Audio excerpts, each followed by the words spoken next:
been 10 years. Can I move on yet? Ugh, never mind. I know what you'd say.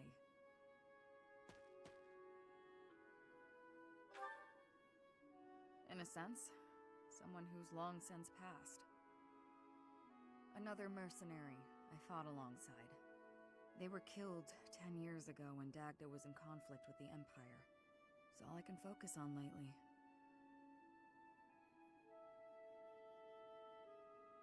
Right, Forces Weave takes place in Dagda, I think. To be honest, I blame you. I'm just teasing. I know it's not your fault. You just remind me of him. You give off a similar air. It's uncanny. You even have the same inflection, which makes no sense because we only ever spoke Dagdan. I don't know what it is, but you feel the same to me. I guess you just remind me of the past.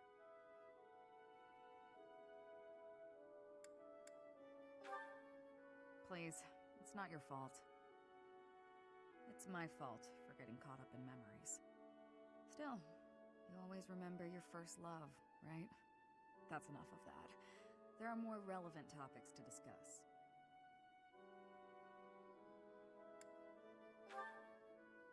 Good question. The world is completely open to me. Your next move seems apparent.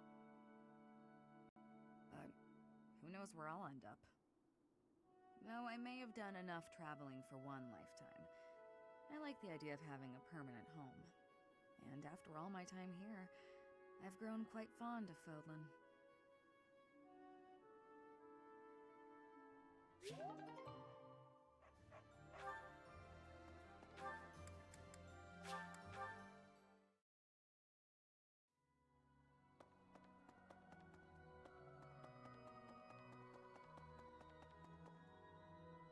Professor.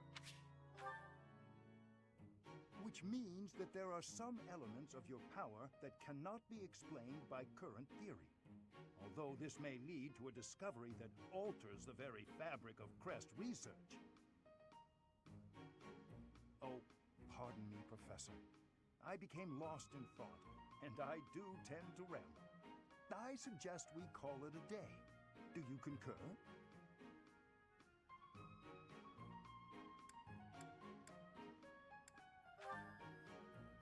No, you mustn't push yourself too hard. When you are not in battle, you are so often here with me. I get so energized speaking with you. Well, I must remember to pull my head out of the clouds. That said, perhaps we should discuss things unrelated to crests from time to time. Some sort of silly, lighthearted topic might be nice, eh? I'm not especially skilled at small talk, alas. Let me see. Perhaps we should discuss... I know. Food. Not my strong suit, the culinary arts, but I do enjoy a good meal. Which kind of food do you prefer, Professor? Sweet or spicy?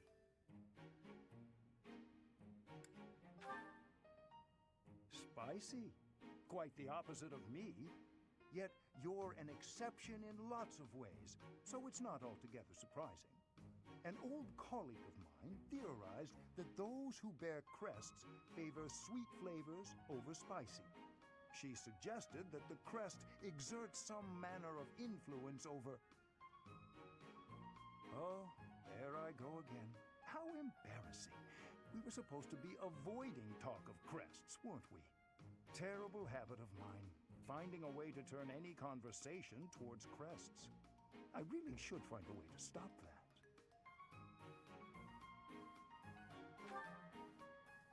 That is kind of you, Professor, but it's all right. If you were to lose your patience with me, it could have an incalculable impact on my research. That sort of thing has happened in the past, you know. Back when I was still in the Empire. At first, any lady I was spending time with would titter and say she didn't mind if I talked about crests. But at some point, she would always become fed up and stop listening to what I had to say. In the end, Invariably, while I was particularly focused on my research, she would write to say we were done. You may be a man, but I still don't wish for you to grow tired of my company.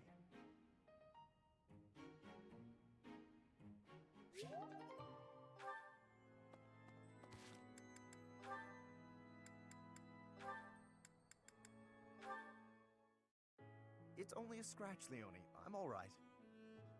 One mistake like that in battle and you're done. This is your weapon hand, isn't it? Let me stop the blood. Apologies for the trouble. No trouble, and no apologies. Thanks is what you say when a friend helps you out. Darn. What's wrong? I need a bandage to stop the bleeding, but this is all I've got. My handkerchief. I was only carrying it around to give back to you anyway. Mind if I use it for this? Very well. I suppose that's fitting in a way. I guess so. Not that I'm happy you're bleeding. I'm glad you'll accept it, though. In the past, you might have refused it. Yes. I might have made it an issue of commoners giving aid to the nobility or some such. I didn't understand why you were so strict about it, but I think I kind of get it now. You know, if every noble were like you, the world would be a better place.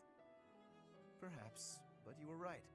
Many great deeds are accomplished by friends working together, especially when those friends are as capable as you. Me? I hope this is not the first time I have told you this, Leone, but you are an exceptional individual. By insisting on matters of status in dealing with you, I have done you a terrible disservice. For that, please accept my apology. Let us promise to look out for one another as friends from now on. No need for vows. That's how I've always seen it. You weren't wrong about nobles and commoners each having their own roles. But the important thing is we help each other. That is precisely what being friends with you has helped me to understand. In fact, I've begun somewhat to think of you as rather something more. Huh? Sorry, what did you say? I said, I hope we'll always give each other support.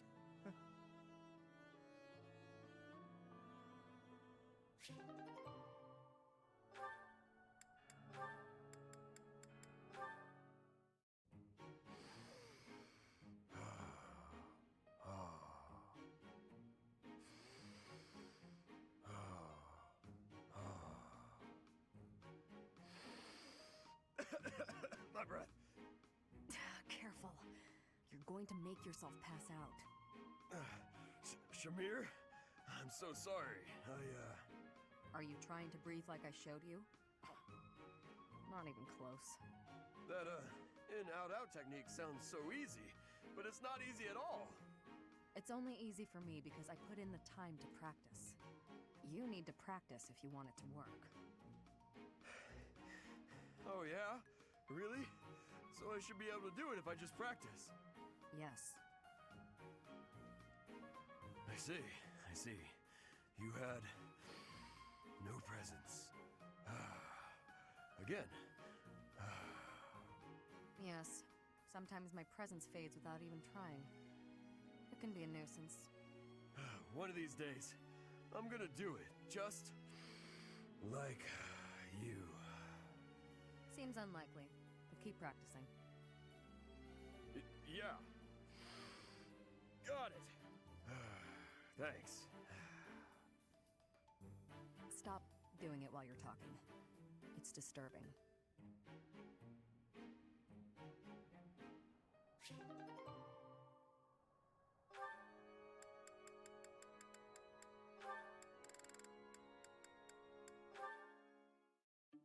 Hey, Cyril. What are you up to? Working? You're in the way, Hilda. Move. How rude. I'm not in the way. Are you just here to goof off? No, I'm here to feed the horses, actually. Uh-huh. Where's the fodder, then? I wasn't sure where to find it. Can you help with that? I'll take care of it. I'm cleaning the place anyways. Oh, thanks. It's great to have you on the job. I know you'll handle it perfectly. Yeah, well, I don't like it when I feel like I'm not doing my part. You're always so focused on the task at hand. Sometimes I almost forget you're Almiran. I always thought they were a rough and unreliable sort of people. Though, you're not really like the rest of them. You seem normal for the most part. Rough and unreliable, huh? My family has to fight against Almiran sometimes. Not that my father or brother ever clued me in on what the battles were like. But I do know that armies from Almira will attack without reason and break treaties and tell lies. Everyone says they're a bunch of brutes. Yeah? Huh. Am I boring you? I'm talking about your people. Those aren't my people. I was just born there. Okay, let's turn the tables. How do the people of Fodlan seem to you, from an Almiran perspective? Huh. That look on your face. Are you okay? I can't tell you what I think of folks from Fodlan. I don't really got an impression of them altogether. What's that supposed to mean? There's all sorts of different people everywhere. You can't say everybody of one place is any one thing. It's no different when you're talking about Fodlan or Almira or any place else. And wherever you go, you see people in power keep the weak ones down.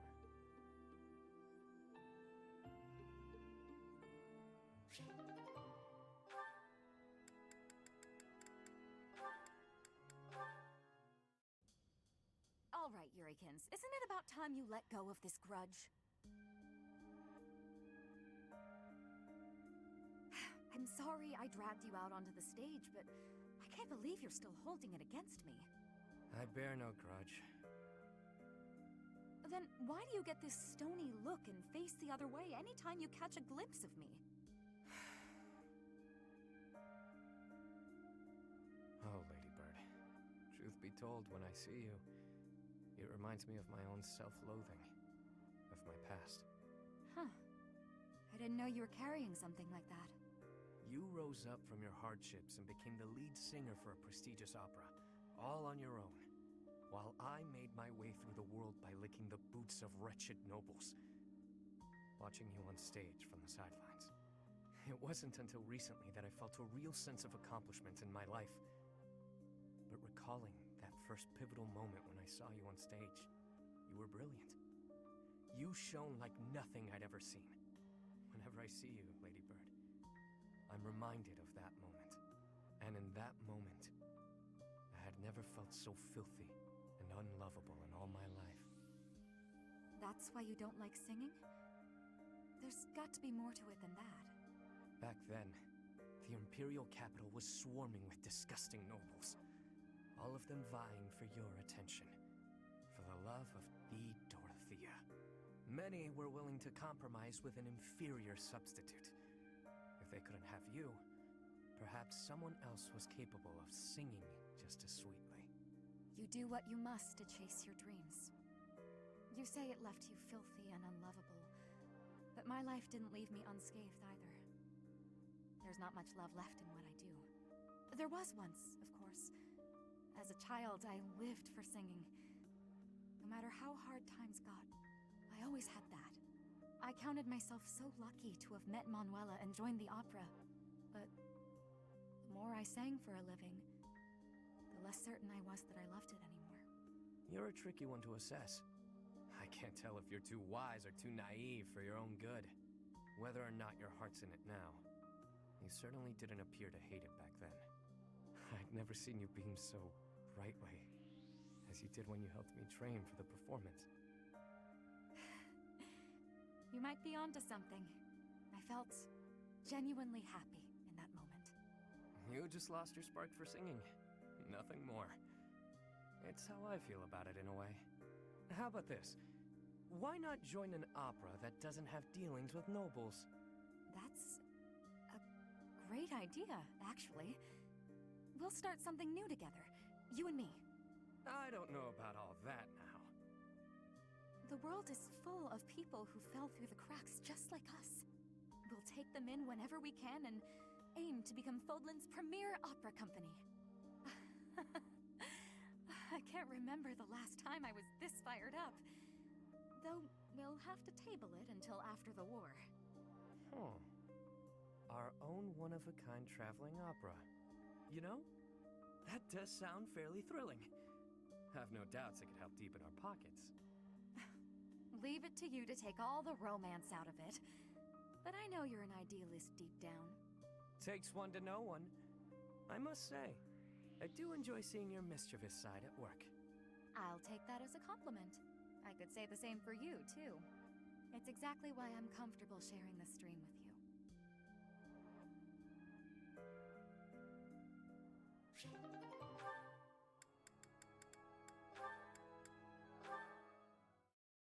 May I help you, Sedith?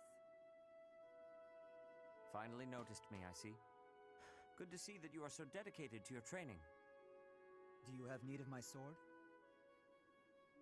No, this is not a military matter. I would like to discuss the distance you seem to be keeping from the others. Distance? I don't follow. I have noticed that you like to keep others at arm's length, and in most cases, quite a bit further. Keeping a close eye on me. They don't share my values, that's all. Is that why you train alone? Because your friends do not share your values? You seem displeased. I suppose you're going to tell me, to defeat your enemies, you must have dependable allies. That's not exactly how I would phrase it, but having good relationships with your allies is essential in combat. I am sure you realize that it is easier to bond with people when you interact with them more. There are limits to what one person can do alone. Great things cannot be achieved without allies. You sound like my father. You're saying it's in my own interest to make friends? To put it simply, yes. As much as you possibly can. To be honest, I envy you, because I know what it is like to not have many people to call friends. I wouldn't have guessed that. There are so many devout believers. I am talking about friends. People to speak with on equal terms. You have many friends here. You should take care to attend to them. I'll consider your advice, but I'm not usually one to change my mind. To be young.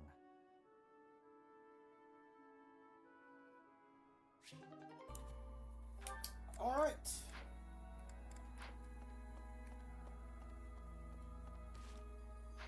Let's see. We have a little more time. You know what? Let's just end it here. We'll come back next time and finish this chapter. All right. If you're watching this on Twitch, follow the channel like playthrough. If you're watching this on YouTube, leave a like, leave a comment if you want. If you want to watch along on Twitch, I'll leave a channel down in the description. See you guys next time. Goodbye.